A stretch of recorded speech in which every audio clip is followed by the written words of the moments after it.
Some people change your life without really realizing it. And today, in our first video of 2, I am introducing you to my high school teacher, Valerie. Hey, I'm Cass, and welcome to Cass, the 50 Project.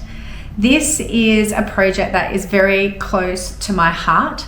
It is doing 50 challenges before I turn 50. I'm 47 right now, and I have 2.5 years.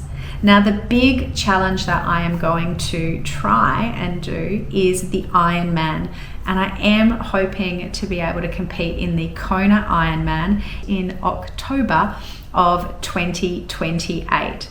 It's going to be a big journey, and over the next 2.5 years, I have 50 amazing challenges that I'm also going to be doing. But today, I am introducing you to my high school teacher, Valerie.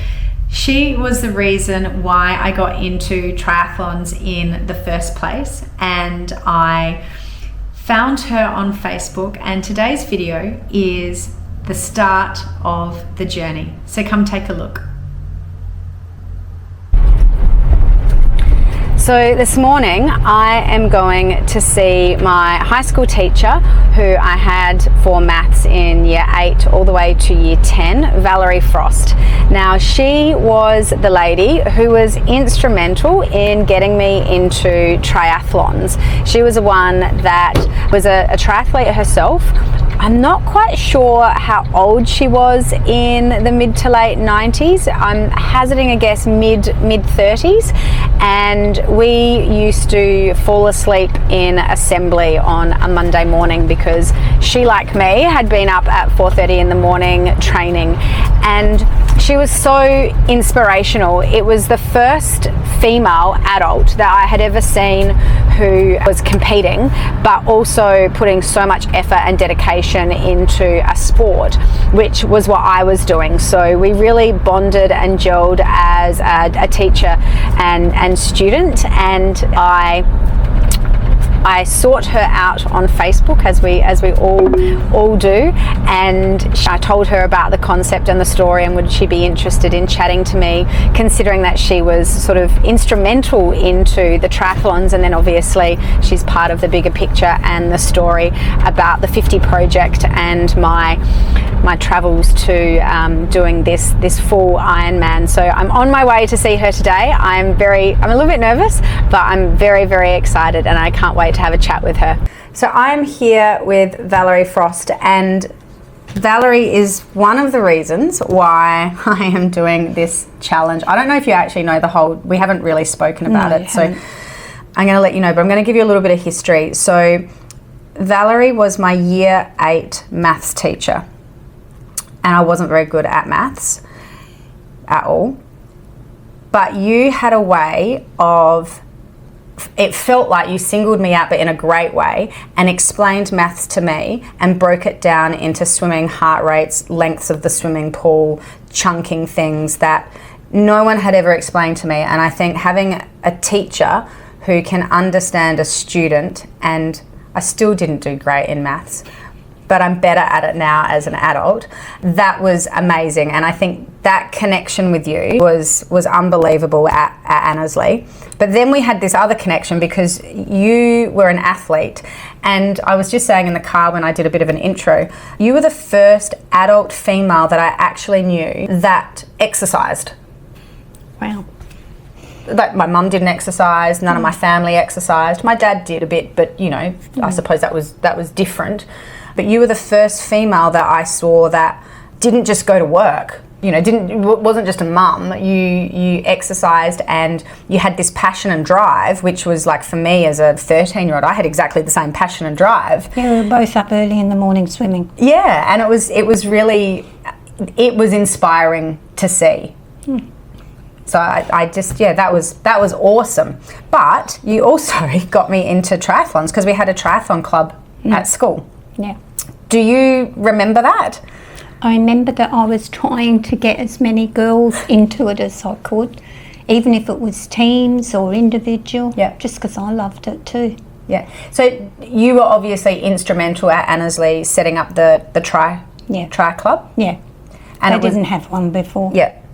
We did swimming and all the other bits and pieces. And what do you remember, if you can, what do you remember about me and triathlons and competition? Gee, a lot for me to go back and remember. I know. I mean, I know I connected with you and Fiona, was it? Yeah. Yes.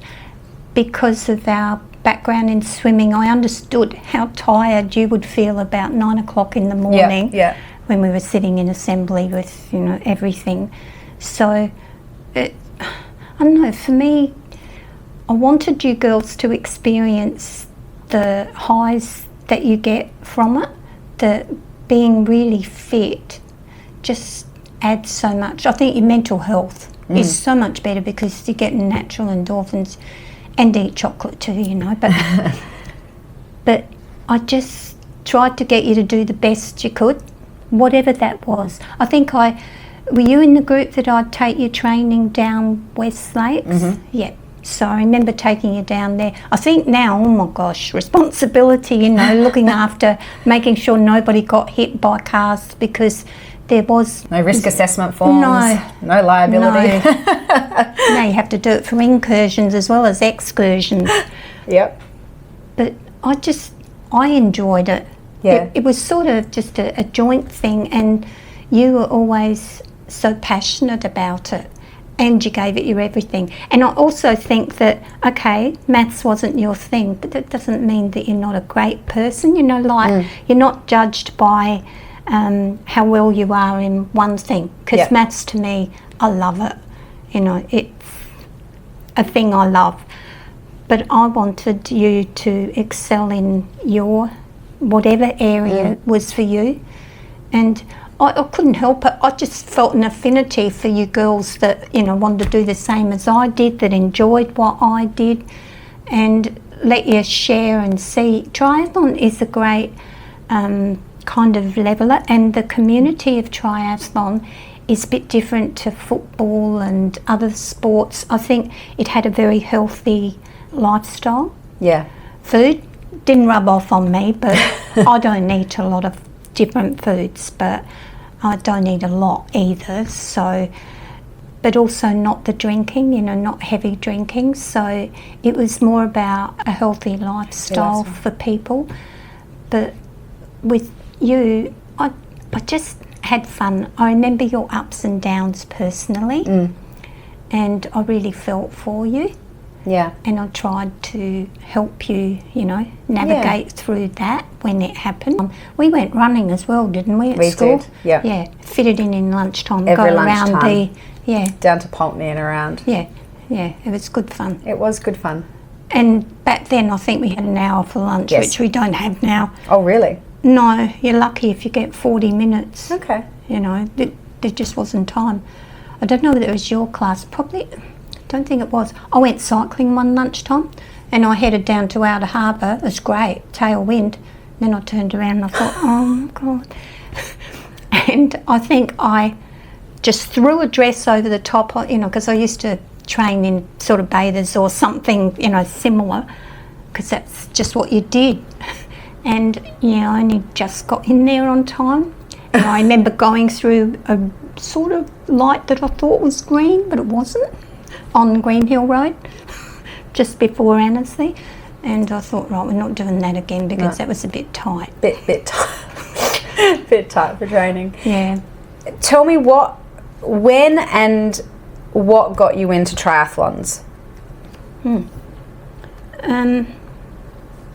Probably my ex-husband, because after Holly was born, he said, oh, you're putting on a bit of weight. Like, thanks.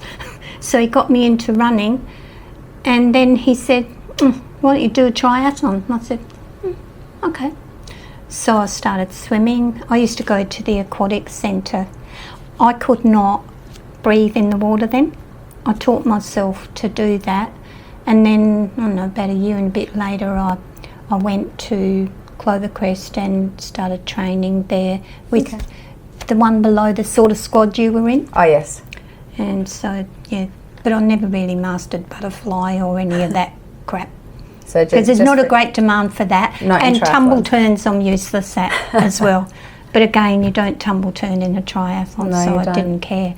So yeah, it was pretty much from my ex-husband. He was doing marathons at the time. Okay. Yeah, So- big in the 80s, weren't they, marathons? Yeah. I mean, big now, running is And huge. he did one, but I never got to do one. I did lots of 35k training runs, but I never got to do a marathon, and that's why I turned to speed work. Yeah. And I think the fastest triathlon was down at North Haven, and I did 2 hours 18 that day. I ran 45. That wasn't bad. My swim was okay. It was on the 22, something like that, which isn't too bad. The bike I did well on, but you've always got the transition. Do you practice transitions? So, Valerie, I'm good at swimming. I know. I'm good at running now, I suppose.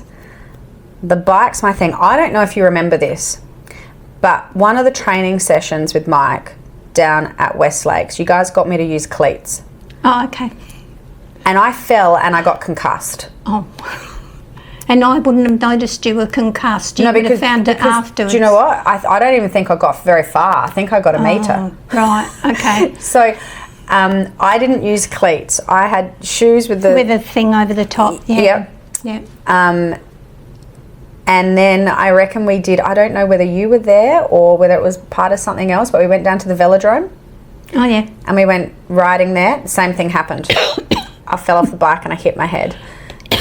So that's not about transitions, but the bike has been something that... That's the biggest part. I know, that I have to work on. But last 7 years, I ride a bike every day. Not very far, but I don't work that far from home. So I ride all the time. Yep. I don't actually drive. You've got an indoor trainer type bike? Well, I run spin classes. Yes, okay.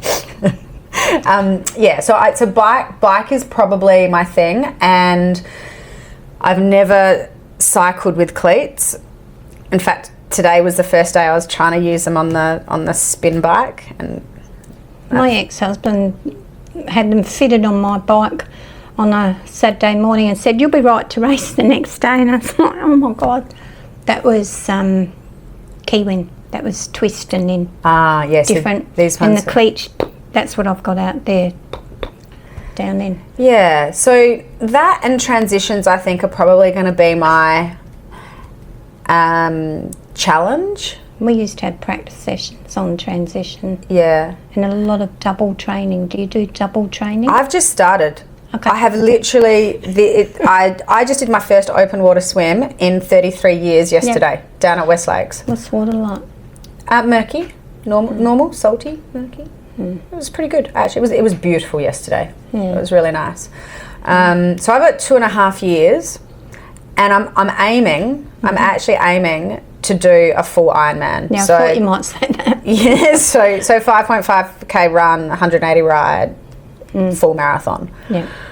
And it's interesting, like we've been talking about it for a while. I think the swim and the run together, like those two, I could do that today. I could do that all day, every day. I have no doubt that I have the capability, the capacity. Set your legs when you get off the bike. Yeah. So the ride, I think, is the thing that is probably going to be the biggest factor in all of this. And then sitting in the saddle for that long, how do you do it? Yeah, your bum has to get used to it. Yeah. And you get I don't know what seats are like now, but you get a gel seat and you make it a bit wider, because have you seen the guys' seats? Really narrow.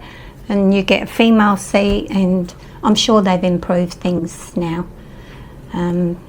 Because back then I remember the guys used to put all Vaseline over themselves. Yes. Because if you're wearing bathers, but now they sort of have the legs, a lot of them, don't they? Yeah. Well, therefore the rubbing that happens, because when you swim and you get salt water, then you hop on the bike, salt dries and it rubs. Yeah. And I used to put Vaseline on the back of my neck, because having long hair, it rubs when you're swimming. Even running, I have constant marks on my arms because I forget to put Vaseline on, and I never had that. I run problem. really close though, so I think that's what it is. Through your hips. Yeah. Yeah.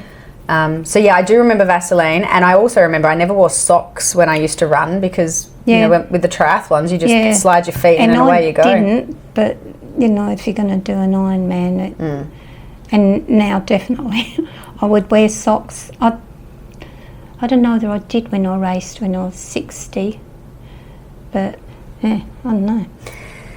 So what would your advice be to me? So I've got 2.5 years, and obviously there's lots of things as well. There's like qualifying that I've got to do for some of those big. Whereabouts are you thinking, over in New South Wales? Or? No, I'm thinking overseas. Okay.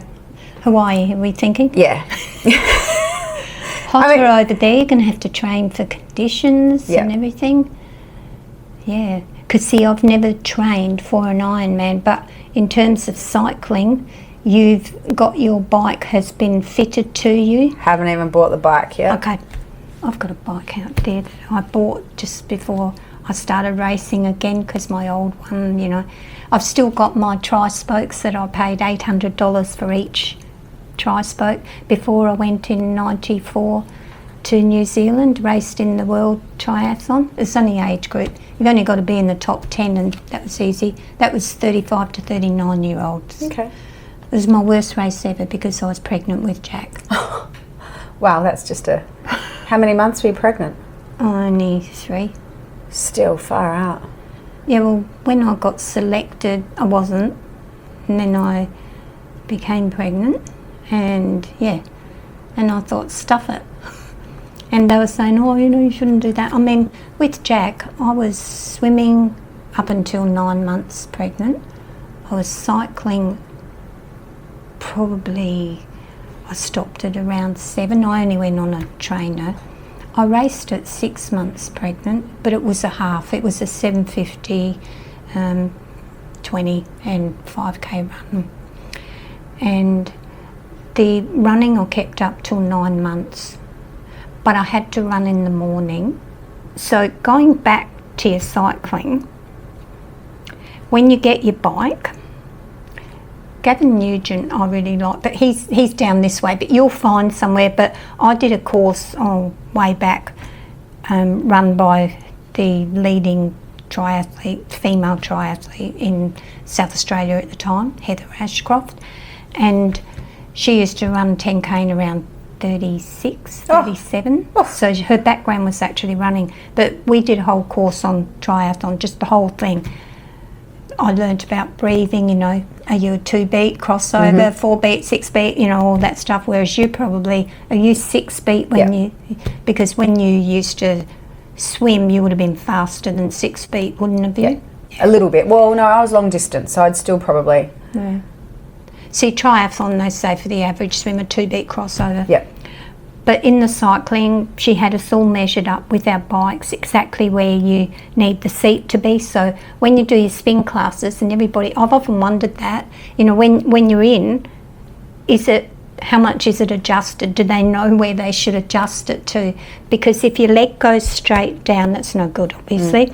It should just have a slight angle on it. You can Google it and probably see all this, but you need it fitted properly. Some of the training you can do when your bike is set up just for you is single foot. You know, when you've got your pedal on, it's bloody hard because you find out the imbalance. You know, you've got to, because when you have your, you know, you tie it up, it's a bit harder for you to do up, because the thing with cycling is it's down, up, up. It's not down, down. It's down, up. And when you see really elite cyclists, their cadence is huge. They just, and I still remember the day I raced at North Haven, and I averaged, I reckon, close to 40k per hour that day, but you're not allowed to draft. And I remember I got a real spin going. When you get that spin going and your legs can cope with it, you're not pushing. If you watch some people cycling, they're grinding. They're really pushing. Then you see people whose knees look like they're, you know, and I'm like, it's not adjusted properly, should be up higher. So there's a whole lot of technical stuff goes in. I didn't do a lot of that single leg stuff, but it teaches you for both to do the same. It's like, you know, in swimming, left arm, CLERS and all the different trainings that you do. Yep. So it's about getting that balance. Of course, we can't do one-legged running, can we? No, that would be a bit hard. So there's more technical stuff like swimming. You learn to draft in the races because you're allowed to. Can you pull people's legs and swim over the top of them? Hey, when you get to buoys, you know, the buoys in the water, but some of them just put their hand on your head and go around. But when I first started, it was just all in. Yeah. Then they started wave starts, and I remember at West Lakes there were 400 in the race, and my daughter Kylie, because she was really good. Was Kylie with us when we did any of it? I can't remember. Probably. She doesn't now. But her swimming was really good. She never did the intense training you did, but she did around 65 for 100 metres. That's still good. So she could swim. So I remember 400 deep water start under the bridge, like that when you start. Oof. So I was sort of behind her and I let her go, and she went with the lead woman, and I forget her name, but she still swims, that lady. So Kylie did really well, but wow. She did a lot of cycling as well. But yeah, it's technique, because in the water you can draft and get behind somebody. In the run you can draft and get behind somebody, but you're not allowed to in the bike. So it all has to be you, and you know, if you get within whatever, I don't know what the rules are now, you've got to go out and go around them or whatever. So you need to build up a lot of strengths, and I don't know about you, I don't have those muscles. You know, cyclists have those muscles nice, there. big, beautiful. But one of the exercises I have to do now as an older person to maintain my flexibility and everything is the one where you put the rubber band around and you hold it out for 30 seconds. Yep. And so that is building that muscle a little bit. So you would know all those things. You would have access to all those things. So I would personally say build up those muscles and put it into actually doing the cycling, so that you're complementing, you know, that's the muscle you want to build up, but you're also getting the technique and everything like that. And I used to do a ride and a run. So it's about... So like a brick training. Well, we do double training. We call it two disciplines, but obviously it would either be a swim and a ride or a ride and a run. We didn't do so much swim and run because that's not the natural thing. But transitions, we used to have the bike racks set up there, and the guy who trained us back then, Hans, he would say, right, and we would have to run in, pretend we'd sort of been swimming, and our shoes would be there. We'd have to do that. And one thing is you put your hand on the bike as you're fixing up your shoes or taking off your shoes to maintain your balance, and then you get it off, and you sort of, your wetsuit just slithers down if you wear one, just, and you stomp it with your feet while you're doing the other stuff. So do you do all this? This is honestly so new to me. I remember probably 2 triathlons where I had a wetsuit. Yep. And that was probably at the end. But it has been 30 years. So this is all going to be... Yeah, and it's probably been 30 years since I've done it. Well, no, 11 years. So much has changed. Like I said, so much in regards to the way the wetsuits are. I bought a pair of goggles the other day. They were $60. Yeah, I know, they're dear, aren't they? Oh my gosh. They were actually really good. They felt great on, and they were polarised, and it was amazing. But when I was there, I was like going, there were goggles for $80. Yeah, I know. Like that's crazy. And like some of these triathletes have bikes worth 20, 30 grand. I only paid $4,000 for mine. I thought it'd be a bit silly, a 60-year-old lady buying a bike, but you know, because I looked at one that was $12,000 and I said, oh, it is pretty. I know I can afford it, but nah. Yeah. I just looked like an idiot. No, well, only to the people that might know. But so everything is honestly totally new, renew for me, but it's definitely new. I haven't done this. I want to go back. I don't know if you know this or you remember this, or even how it came about, but 1994, so it would have been one of the years, and I think That's the year I went to New Zealand. Oh, was it? So that year we did the triathlon. There was a team triathlon, and we did really well. I think we came, like the team that I was in, we came first. Yeah. I think Fiona Mack did the run. I did the swim. I don't know who did the ride. It could have been Fiona, little Fiona. Maybe, because I know she did one with us. Right. Can't remember. We'd have to look it up. We'd have to look it up. But then I did a try on my own, individual, and I came 5th in the state. And I think still back then I was very unknown. I wasn't doing any other, I think it was one of the state champs, and people were like, where the hell did this person come from? So I do remember I blitzed the swim. Yeah. I'm sorry for anyone who remembers, I was pulling legs and swimming over the top of people. Because they were in the way. They were, and I came out leagues ahead. I remember on the bike, and that was my saving grace, because the transition, I do know, was slow, and getting on the bike was slow for me. So I had kilometres before they caught me, before the front runners caught me, and then I just held my own on the run. So I came 5th, and shortly after I actually got a letter in the mail from the AIS asking me to go and do some training and trial outs for the AIS for triathlons, and that's where I wasn't allowed to go. That was a bad time for your mum and dad too, wasn't it? Yeah.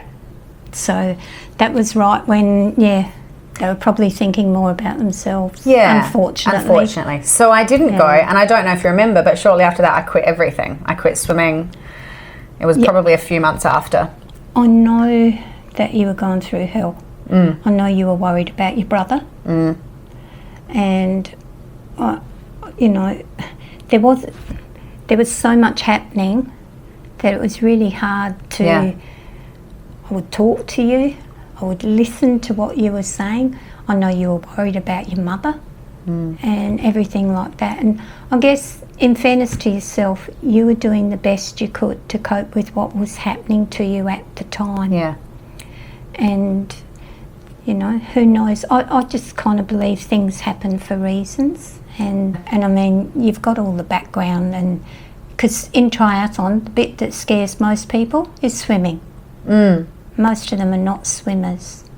So you've really got it there, and you can really, when you're ahead, you go more. Yeah. When you're chasing, it's really hard. It's very I'm hard. not saying it's not hard to maintain when they're on your tail, but you kind of, want to keep going. Yeah. But, I think you've just got to think the opportunity was there, but now I've got another opportunity, and I'm just going to take this one now.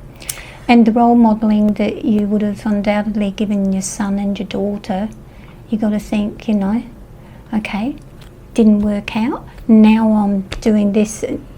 That's got to be worth heaps as well. Oh, absolutely. I'm not bitter about it. Yeah. But it was one of those things What if? Yeah, it was. And it's always been, at the back of your mind. But I think last year, competing and getting that taste.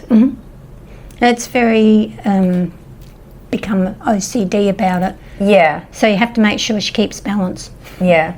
Well, that's why we go overseas and race, right? Because it's a holiday and a race at the same time. Yeah. And obviously, your son ought to be able to tell you stuff about cycling. Yes. He'd certainly be able to make sure you've got that bike fitted. Yes, he was already talking to me about that yesterday, going, I've got the person, don't you worry, it's all going to get right.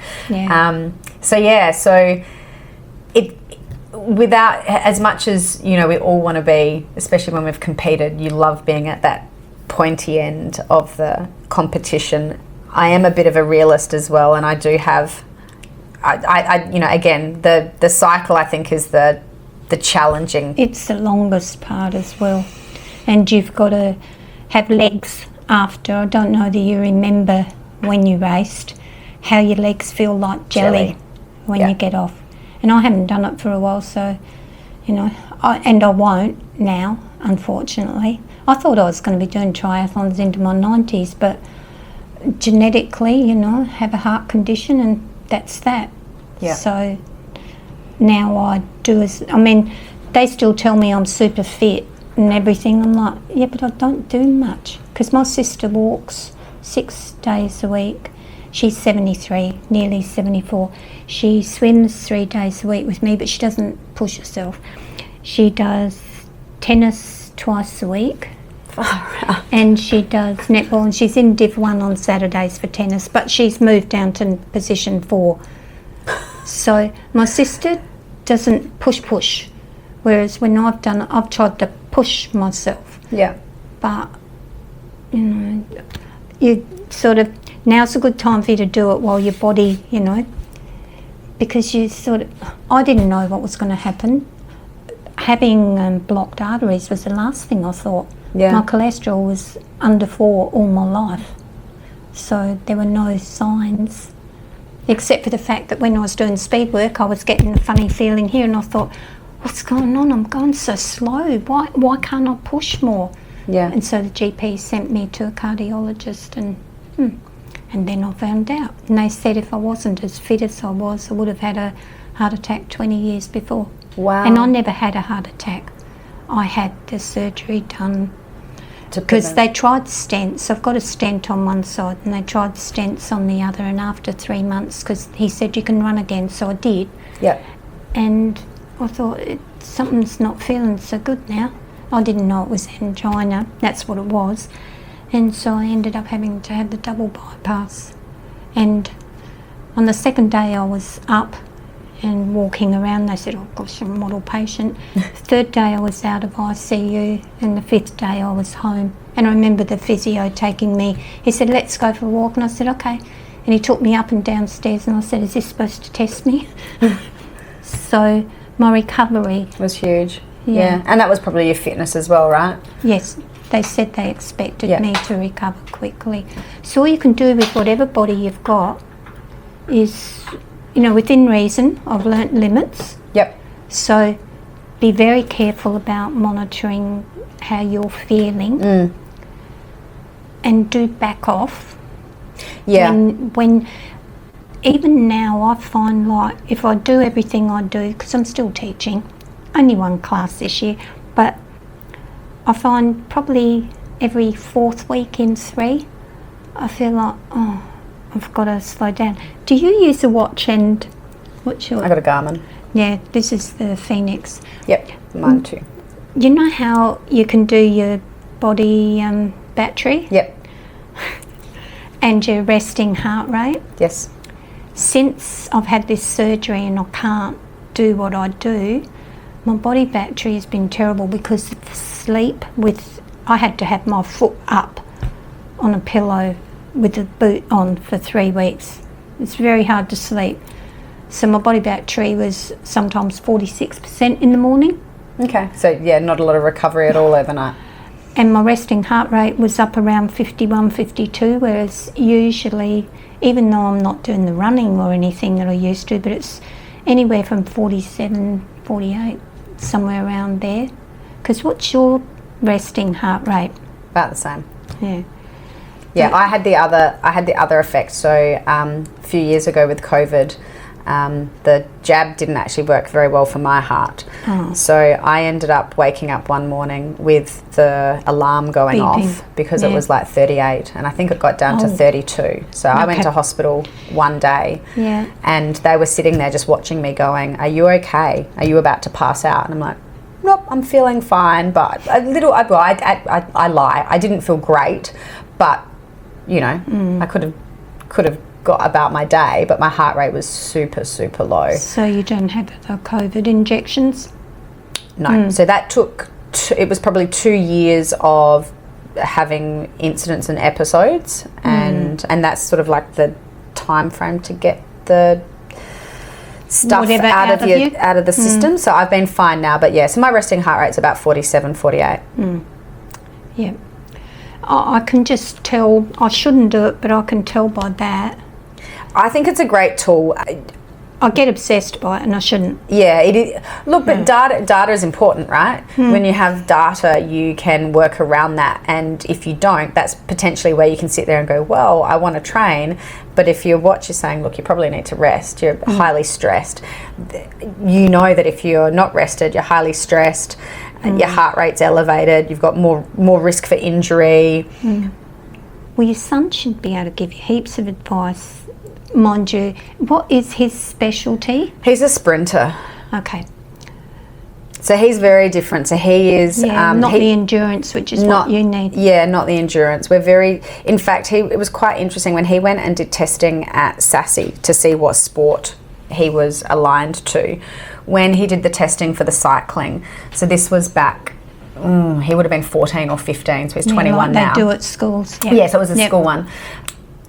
One of the head coaches, Brett, actually said he could go either way. He had the disposition to do sprinting, or he had the disposition to do the distance at that stage as a raw athlete that just had just pure natural talent. He sort of got pushed more into the speed stuff. Does that mean his VO2 is really good? I don't know. I'd have to have a Because look at his VO2. I remember being tested on that. My VO2 is good. I know that. I don't know what mine is now. Probably shit, but yeah, no, mine's pretty good. I remember it was stress. Yeah. And they tested my heart. I did a stress test, and he said at the end, you know, they put you on the thing, and you don't get to wear bras. And, I know. And it's like, hey, this is a bit hard. It is hard. The heart test is terrible. So running on a treadmill with everything attached to you. And I kept going, and I was talking to them at the same time, and he said, oh, look, you can stop. And I said, oh, okay. And then when I went and saw the cardiologist a week later, he said, oh, you passed the test that we have for Qantas pilots. And he said, you're so damn fit that I'll never expect to see you again in your lifetime. And that's why when I had the heart issues later on, it was the last thing that I thought of, because he'd made me feel comfortable. And I know my VO2 max was measured by somebody at one stage, and they said, oh, it's like the AFL, or back then, VFL football players. Yeah. And I'm like, oh, okay, whatever that means. Whatever that means. But, you know, it must be pretty really good. Really good. So, yeah. But I was good at... anaerobic threshold. I'd stay just below. As I said, for 3K I did heaps of 11:57 or thereabouts in cross-country triathlon. Yes. So that was my best time for that, and my best 10K time was 41. Now there's not much differential there. No.